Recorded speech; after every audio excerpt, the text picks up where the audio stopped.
Okay, so today we're going to spend some time talking about what sequences are, and then we will also tie down summation notation, and then we'll notice that there is something else that we deal with as far as summation notation is concerned, related with sequences, or they're tied down to sequences. So there's a lot of different types of sequences, but today we're just generally dealing with specific sequences, and then later on in this chapter we'll talk about specific type like arithmetic, geometric, and so on. So before we do any of that, let's start off by just defining what a sequence is. So a sequence is a function A. So we're calling this a sequence a function, and we're calling that function A, whose domain is the set of natural numbers. Okay, so it's actually very important to remember this when we're dealing with sequences. We have to define a function where the list of numbers we get, our domain starts from what? It starts from 1. So it would have to be 1, 2, 3, 4, and so on. So those are going to be my input values of this function A. Okay, so then the terms of the sequence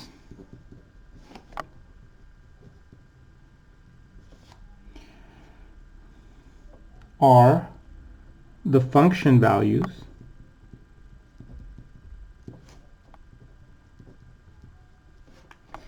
A of 1, comma, A of 2, comma, A of 3, comma, all the way to A of n, and so on. So what you notice is when we're writing our sequence, it's kind of like a list of numbers, right? But how do we find the first number? Well, we plug in the first domain value, and remember how our domain is the natural numbers. So this first number is just found by plugging in 1 into our function A, and then the second one is plugging in 2 into the function A, and the third one is the third one, and the plugging in 3, and the nth one is plugging in n, and so forth, right? And we can have, this is an infinite list. Okay, so this notation here, we write it differently, but I kind of like this because it kind of gets us to see how we find each term value. Okay, so we usually write A sub n instead of A of n. So it's basically saying, look, instead of writing it as A of 1, A of 2, and so on, we write it A sub n, which this means what? This is the nth term, or it's the term in which we plug in n into the function A. Okay, so this is how we write it instead of that. So if you think about it, we could update this notation. So we can say, so the terms of the sequence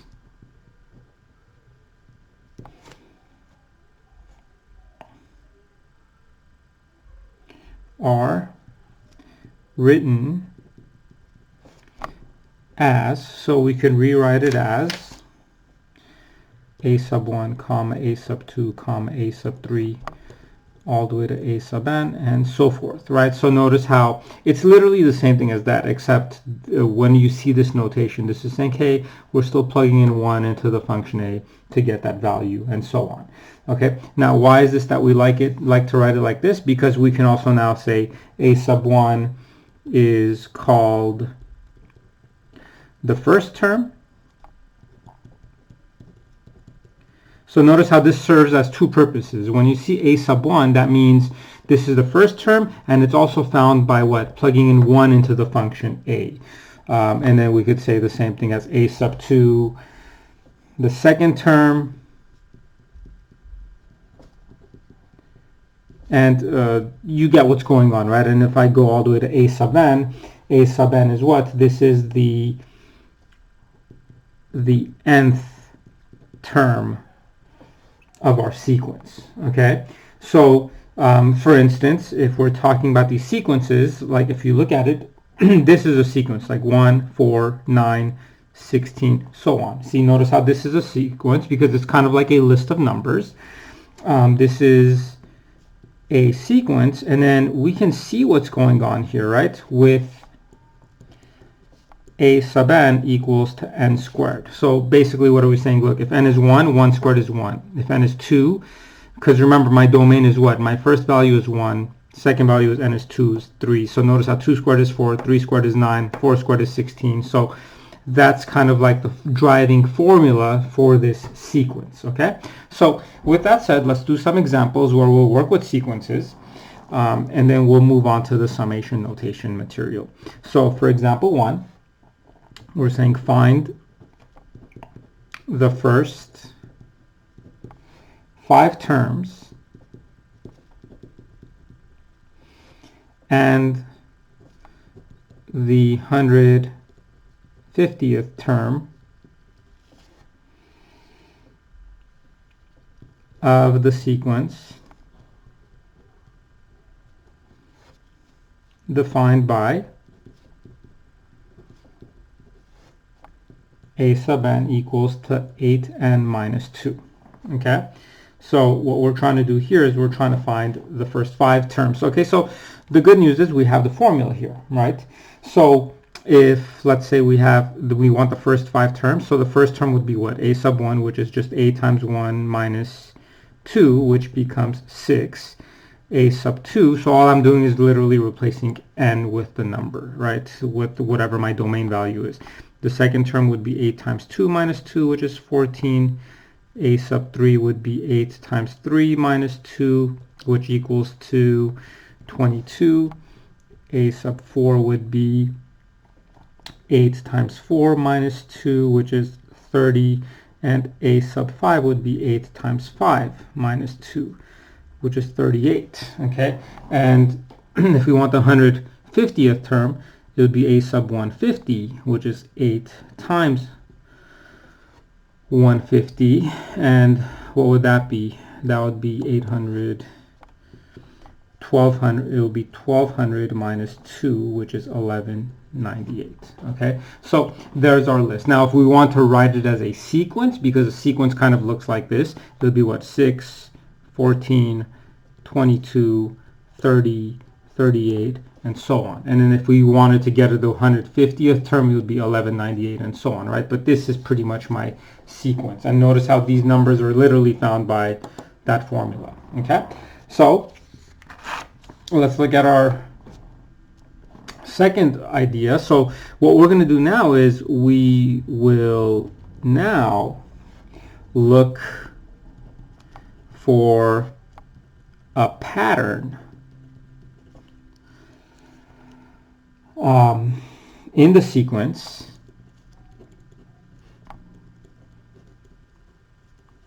so that we can write its formula. Okay, so what we're going to do now is we're going to work backwards. For example, we'll be given the sequence and we'll have to work backwards and find the explicit formula as to how that gets us to that. So one comment I want to make here is that remember that the domain,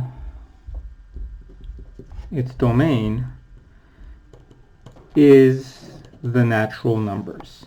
So with that said, it's kind of like, from at least the way I think of it, working in terms of the domain makes things so much easier for me to kind of see what's going on here. So for example 2, the question is find the nth term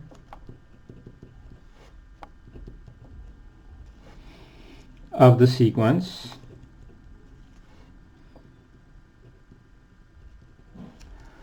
whose first few terms are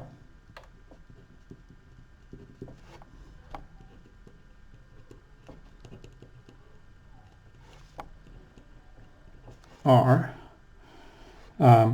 3 over 2, comma, 4 over 4, comma, 5 over 8, comma, 6 over 16, comma, 7 over 32, comma, 8 over 64, comma, and so forth, okay? So what we want to do now, we want to work backwards, right? So when they say find the nth term, in other words, they're saying find the formula for this, right? So what I'll notice is this. The way we got 3 over 2 is when n equals to 1, we got, sorry, not 2, n equals to 1, we get 3 over 2. So what does that look like? The numerator, it's what? It's 2 more than 1. And then the denominator has been, it looks like it's either 1 more or it's been multiplied by 2. Now look, when n equals to 2, if you look at this, what do you notice? The numerator, once again, is 2 more than 2, but the denominator looks like it's not, see, for this we said, look, the denominator is 1 more than n equals 1. But in this case, the denominator is 2 more than n equals 2. So it's not like we're adding 1. We could see that in a numerator, it looks like we're always adding 2. But the denominator, what does it look like we're doing? We're doubling it. Right? So, and then what is it that we have here? N equals 3. Oh, now this becomes a problem. It doesn't look like we're doubling it anymore because 3 times 2 is not 8, right? So you see what I'm doing here? I'm looking for a pattern. So what it looks like is happening here is, if I look at this, the numerator, we clearly notice what's happening here. When n is 1, we have what? 1 plus 2 over this. So I would say 2 to the power of 1. Because look, now 2 squared is 4, 2 cubed is 8, 2 to the 4th is 16. So we're starting to see a pattern. So when n is 2, what's the top going to be? 2 plus 2 over 2 squared. When n is 3, what do we have? 3 plus 2 over 2 cubed. So if you look at this pattern, we see what's happening here. So the nth term, what would that be? Whatever n is, the numerator, we're going to say plus 2. The denominator is going to be 2 to the power of n, right? See, when n is 1, 2 to the power of 1 is 2. When n is 2, 2 to the power of 2 is 4. When n is 3, 2 to the power of 3 is 8. When n is 4, 2 to the power of 4 is 16. And so that's our formula. So the key here is to kind of think about your domain and see how you could come up with a formula that captures that number, right? And it's through trial and error. You see how I was kind of looking through these and saying, well, look, if I add 1, I get 2, but over here I have to add more than 1. We have to find a consistency. But in the numerator, no matter what n is, every time you add 2, you get that number you want. Okay? So with that said, let's move on to defining sequences recursively. Okay, so now we'll talk about what it means when we talk about when we're mentioning recursive sequences. Okay, so we have thus far worked with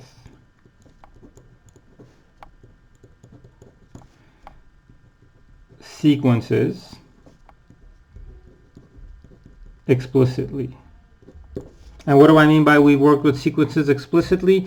Like the formula we had earlier on where a sub n is equal to 8n. So for example, a sub n equals to 8n minus 2. This is an explicit formula because if I said, hey, find me the 100th term, what would you do? You just plug in 100 for n, and then you'd be able to tell me what the 100th term is. Okay? So that's not always going to be the case. So that is, we have a formula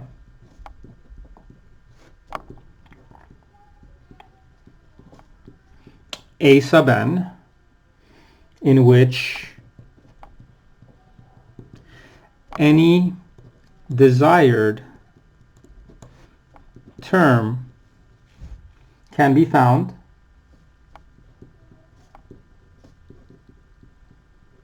by plugging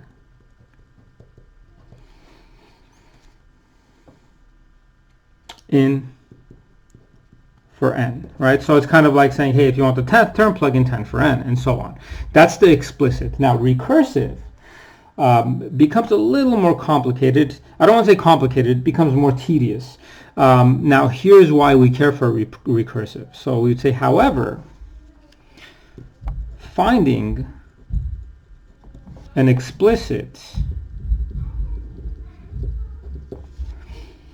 equation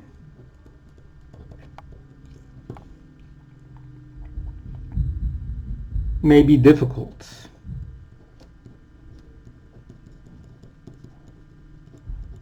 at times. So in other words, what I'm saying is sometimes you may not even be able to find an explicit formula for a sequence. Like I might give you a sequence and say, find me the formula. You might say, well, I can't, right? Or at least explicitly goes. So then what we could do is we can instead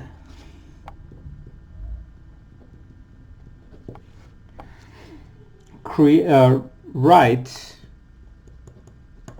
a recursive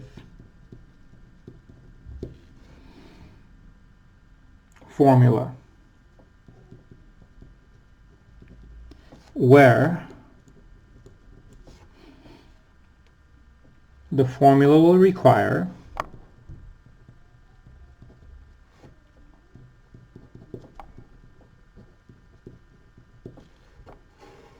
prior terms in order to find the next. So here's what the problem is with recursive. If I said, for example, find me the 100th term, to be able to find the 100th term, you're probably going to need to know the 99th term or the 98th term and so on. So if I need to know the 99th term, I can't come up in a way where I just could jump straight to the 100th term. So I probably have to start from the beginning and say, hey, here's the first term, second term, third term, fourth term, and make my way all the way to the 100th term. So for recursive formula, what that means is to be able to find the next term, you'd need to know the term before that, or maybe more than one term before that, okay? So let me show you an example where you'll notice, and it'll be obvious as to when we have a recursive formula, okay? You'll be able to tell. So find the first 7 terms of the sequence defined recursively. So I'm going to give you guys 2 of these, okay? I would recommend that you follow along with the first one, and then the second one you should probably pause the video, try it out on your own, and then play the video and see how your answer compares to mine. So notice how for the recursive formula, to get this going, we're always going to need the first term, or first or second term, depending on what the recursive formula is. So what are we being told? A sub 1 is 4. So we're being told that the first term is 4. Now, the a sub n becomes then 2 times a sub n minus 1 plus 5 for n is greater than or equal to 2. So notice why is this a recursive formula? Because for the explicit, we will never have the a sub n. We'll have just n's, right? If you compare it to this guy, notice how there is no a sub n, it's just n. So what is this a sub n minus 1 saying? Whenever you place n with a value, this is going to give you terms prior to n. In fact, this is 1 before n. So what we're trying to do here is we're trying to find the first 7 terms. And by the way, you'll see exactly how recursive formula works in a minute. So the first term we already have, a sub 1, which is 4. A sub 2, what would I do? This says when n is greater than or equal to 2, you use this formula. So what does that become? It becomes 2 times a sub 2 minus 1 plus 5.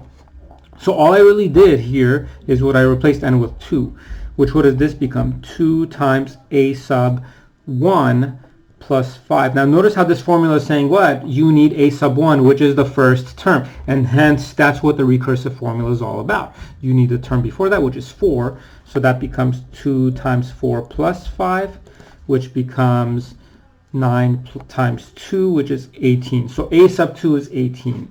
So a sub 3 would be, following this recursive formula, would be what? 2 times, if I plug in 3 for n, what would that be? A sub 2 plus 5. Notice how this is saying you need the second term, and the second term is 18. So do you see how this is going on? So if I want to find the 7th term, I can't because I'm going to need the 6th term. So it's like to find a 7th term, unfortunately I have to start from the beginning and work my way up. Okay, so this becomes 2 times 18 plus 5, which is what? 23 times 2, which is 46. a sub 4, which is the fourth term, would be 2 times a sub 3 plus 5, which a sub 3 is 46 plus 5. 46 plus 5 is 51 times 2 is 102. Okay, a sub 5, which becomes 2 times a sub 4 plus 5. And you're seeing the pattern here, right? So it'll be 102 plus 5, which 102 plus 5 is 107, times 2 is 214. A sub 6, a sub 7. So a sub 6 would be 2 times a sub 5 plus 5, which is 2 times 214 plus 5, which is 219 times 2, that becomes 438. A sub 7 becomes this 438 plus 5, which becomes what? 443, which becomes 443 times 2 is 886. Okay, and there you have it. These are the first 7 terms. Okay, so for part B, what I want you to try to do is find the first 7. And in fact, let's do this. Let's find the first 5 terms, right? We don't need to find the first 7 terms. I think if you could find the first 5 terms, then you could find the next 7, or you could find the 7 as well. So for this one, I'm defining f sub 1 is 3, f sub 2 is 8, f sub n is f sub n minus 1 plus f sub n minus 2, which n is greater than or equal to 3. So now try this out, and you could see why this needs this is saying what? To find the nth term, find the sum of the prior 2 terms. And notice how I gave you 2 terms. So now take a minute and find this, pause the video, try to do this on your own, and then play it again. Okay, so let's go through this. So f sub 1 is 3, f sub 2 is 8, and remember I just said find the first 5. So f sub 3 would be what? If I plug in 3 for n, I get f sub 2 plus f sub 1, which becomes 8 plus 3, which is 11. And then the fourth term would be what? F sub 3 plus f sub 2, which becomes 11 plus 8, which is 19. And finally, the fifth term would be f sub 4 plus f sub 3, which is the fourth term. That's 19 plus 11, which becomes 30. Okay, so recursive formulas, not that difficult, straightforward, except if I said, hey, find me the 100th term of this, unfortunately you'd have to start from the beginning, which is tedious, right? It's just time consuming, that's all it is. Okay, so we could see that the explicit formula is more convenient, because all you do, if I said find the 100th term, you just plug in 100 for n, and that's basically it. Okay, so with that said, that wraps up sequences. So now let's talk about partial sums. So the partial sum of a sequence. So what we're going to be doing now is we're just going to be adding, when we say partial sum of a sequence, so when you hear sum and sequence, we're just going to be adding certain terms of a sequence. So let's kind of start off with saying, hey, look, for the sequence a sub 1, comma, a sub 2, comma, a sub 3, comma, a sub 4, and all the way and so on. And see, this is infinite. So the reason why we're taking partial, because I can't add up all the terms, because if you're adding infinitely many terms, that doesn't, for the most of the time, we won't be able to get a numerical solution. But if I make it finite and say, hey, add the first 3 terms, that you could do. Okay, and that's what partial sums are. So it's partial because I'm taking a part of the sequence and I'm adding them. Okay, so we would say the partial sums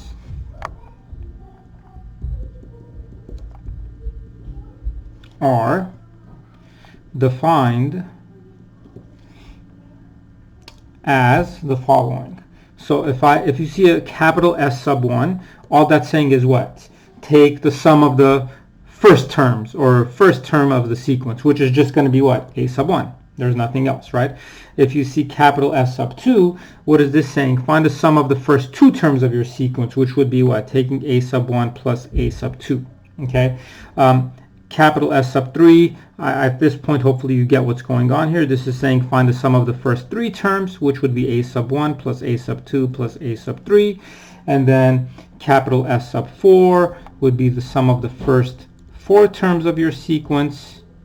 And notice how this is going to be a numerical answer, right? Because you're just adding them up. And then we could see that if I continue on, S sub n would be what? Find the sum of the first n terms of your sequence. So we're just adding these up, right? So when you hear partial sum, it's just saying, look, we're going to have a sequence and I want you to find the sum of the first however many terms it is. So this is known as what? The first partial sum. So that's another way we could say it. And this is known as what? The second partial sum. And I'm sure you've guessed it by now, that's the third partial sum. And what would this one be? This would be the nth partial sum. Okay? So let's look at an example where we'll be working with partial sums. Okay, so for example 4, we're going to say find the first four partial sums and the nth partial sum of a sub n equals to 2n minus 1. Now remember, when this is saying find the nth partial sum, we should be able to come up with a formula that allows us to find the partial sum of however many terms we're looking for. So once again, we want to look for a pattern. Now remember, the nth partial sum is different than the explicit formula, right? This gives you individual numbers, where this is a sum of numbers, right? We're just adding them up. So if I want the first four partial sums, I should probably find the first four terms. So what's a sub 1 going to be? A sub 1, if I plug in 1, what do I get? I get 1. A sub 2 would be what? If I plug in 2, I get 3. A sub 3 would be 2 times 3 is 6 minus 1 is 5. A sub 4 would be 2 times 4 is 8 minus 1 is 7, which is a sub 4. Okay, so we could already see what's going on here. So what would capital S sub 1 be? That would just be 1, right? Because it's the first term, right? Sum of the first term, which is just 1. What would capital S sub 2 be? It would be 1 plus 3, right? It's the sum of the first two terms. So you could see partial sums are different than the sequence itself, which would be 4. Okay, what would S sub 3 be? S sub 3 would be 1 plus 3 plus 5, which would be 9. What would S sub 4 be? It would be 1 plus 3 plus 5 plus 7, which would be 16. And I think we start seeing a pattern here, right? When over here, so if I look at this, if n is 1, I get 1. If n is 2, I get 4. If n is 3, I get 9. If n is 4, I get 16. So what would S sub n be? And if you look at this, what does it look like? We're just squaring the number. So S sub n would be n squared. Okay, so once again, how did I get this? I looked for a pattern in my end results here. Okay, so with that said, now let's move on to sigma notation, which has to do with sums, right? So anytime you hear sigma notation, what should come to your mind is sums, or adding things together, okay? So it's just a nice compact way of writing something. So when you hear sigma notation, so here's what we mean. So sigma notation, or you may not have heard sigma notation. Some books, and you may have seen this in the past,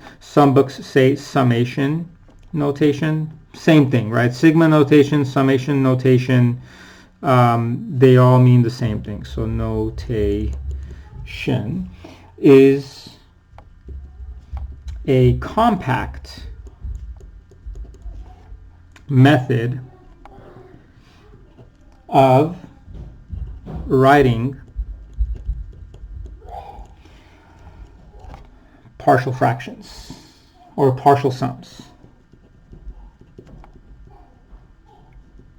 Okay, so in other words, what are we saying? We can grab this and kind of condense it and have one single statement that could get this out of it. Okay, so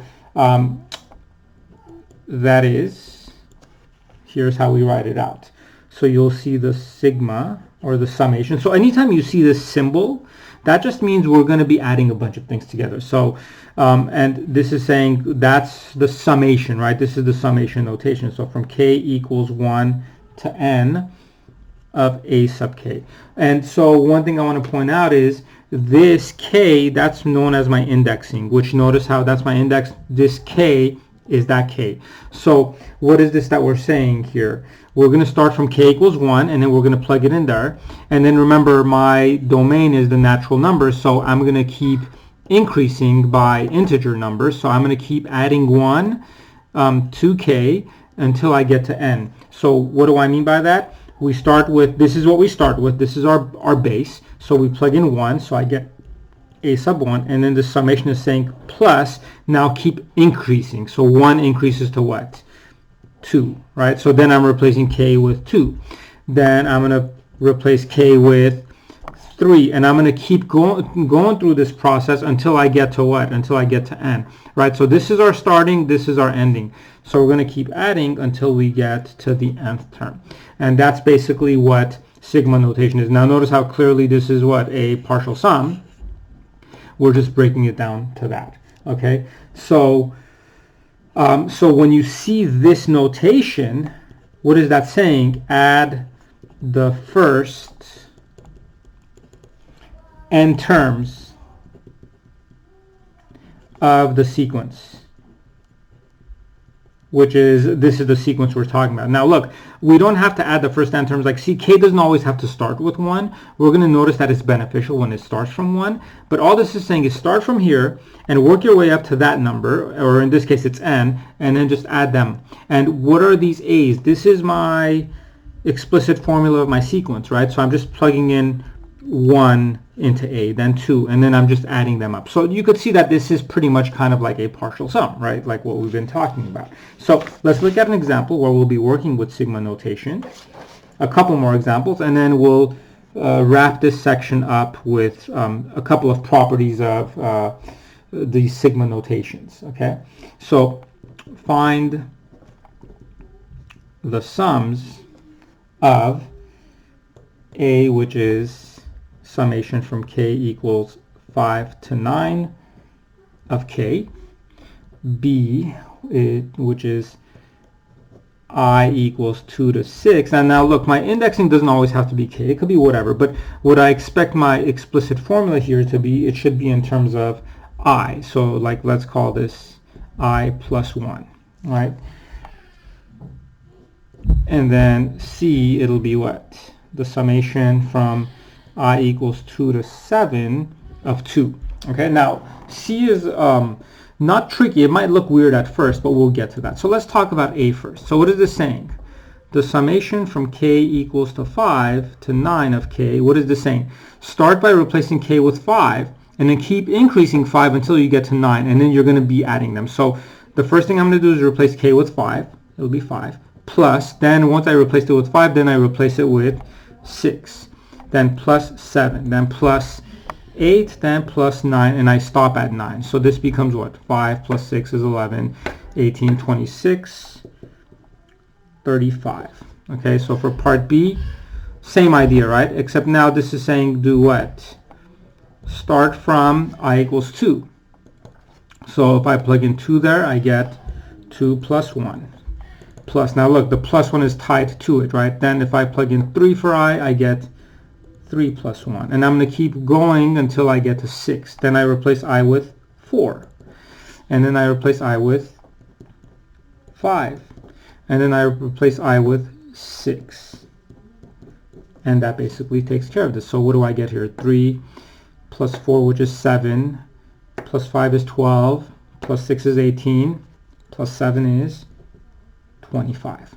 And then of course the last one, see, this one becomes a little more interesting because this is saying, look, start with I equals 2, but notice how this is just a constant. So remember, what is it? When I is 2, if there's nothing for me to plug in, what do I have? I have just a constant, right? Plus. and then I becomes 3. If I is 3, this is a constant, then it becomes plus 2.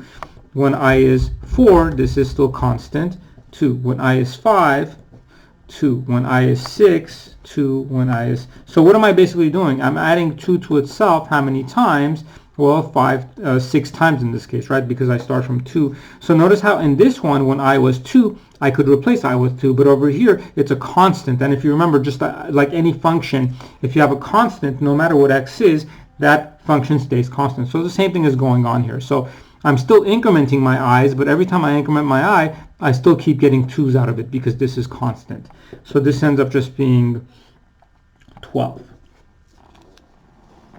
Okay, so one more example. So write the sum using sigma notation with index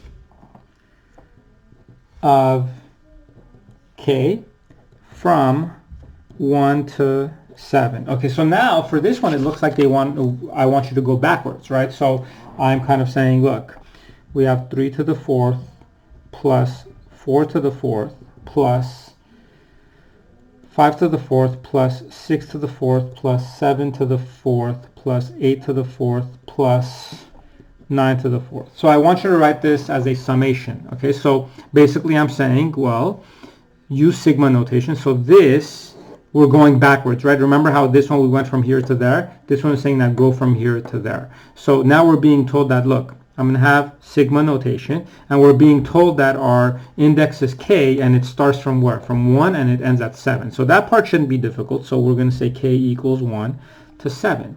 Now, what is it that I notice here? When I go across here, my exponent is always 4. So it's safe to say whatever my term is down here, my exponent is always 4. Now, what do you notice? If I start from k equals 1, how do I get to 3? Well, I would have to add 2 to it. Right? When k is 2, how do I get to 4? I would have to add 2 to it. So this becomes what? And when k is 3, I would have to add 2 to get 5. When k is 4, I would have to get 2 to get 6. So I think we're seeing the pattern. It should be what? K plus 2 to the power of 4. How come? Now look, if I plug in 1, I get 3 to the power of 4. If I plug in 2, I get 4 to the power of 4. If I plug in 3, I get 5 to the power of 4. If I plug in 7, I get 9 to the power of 4. So this summation notation is saying the same thing as that. So as I mentioned earlier, it's kind of like a compact way of writing this, right? So these two are equivalent. They mean the same thing. So they're equal. Okay? So the last thing I want to talk about, which are some properties of sums, and then that will wrap up the notes, which they're pretty straightforward properties. So the first property says if I have k equals 1 to n of a summation of a sub k plus b sub k, so if I have two sequences that I'm finding their sum of and I have summation notation, this property is saying is, what this property is going to say is, hey, you could break these sums up and find these summations separately and then add them together. In other words, we're saying it could be k equals 1 to n of a sub k plus k equals 1 to n of b sub k. Okay, so it's saying find the summation of each sequence separately and then add them up. So this and this are equivalent, okay? And sometimes it's to our advantage to break this up to that, because later on we'll notice that we have some formulas that we can use when we write it like this as opposed to that. Okay, now if that's true, obviously the difference case will be true as well, the subtraction case. So if I have a sub k minus b sub k, what we're saying is you could write each one of these summations separately and take their difference. So this will be summation from k equals 1 to n of a sub k minus the summation from k equals 1 to n of b sub k. Okay, and then the last property is the following: k equals 1 to n of c times a sub k. Now, one comment I want to make here. When you look at the summation notation, the indexing is the most important part. See, my indexing is saying what? K. K is what I care about. So if I look at these from these two, what's relevant to the summation? It's the a sub k. How come? Because it has the k. This c is what? That's just a constant. but the C is not affected by this summation. So in other words, what we're saying is, since this doesn't have a K, I could grab that C and I could move it out front. The summation is basically saying, look, I only care about the K's. The K's are what I'm changing. So what we could do is we could say this is the same thing as C times the summation from K equals 1 to n of A sub K. In other words, you could find the summation first, then multiply by C. Okay? And that one is actually, I could easily show that to you guys if you think about it. So if I kind of come off to the side, I could show you how this algebraically works the way it does. If I have K equals 1 to n of C times A sub K, and I said write this out, what would you do? You'd say, well, start with K equals 1, replace it with 1, so it'll be C times A sub 1 plus C times A sub 2 plus C times A sub 3 plus all the way to C times A sub n, right? This is the expanded form of that. Now, what do you notice all of these have in common? They have a C in common. So what could I do? I could factor out a C from them, and if I do that, if I factor out a C from every single one of these terms, what am I left with? A sub 1 plus A sub 2 all the way to A sub n. Now look, what is that? Isn't that the same thing as C times the summation from K equals 1 to n of A sub K? Right? And so notice how we kind of show this out. And so this goes back to my point where this index is saying, look, I care about the K's.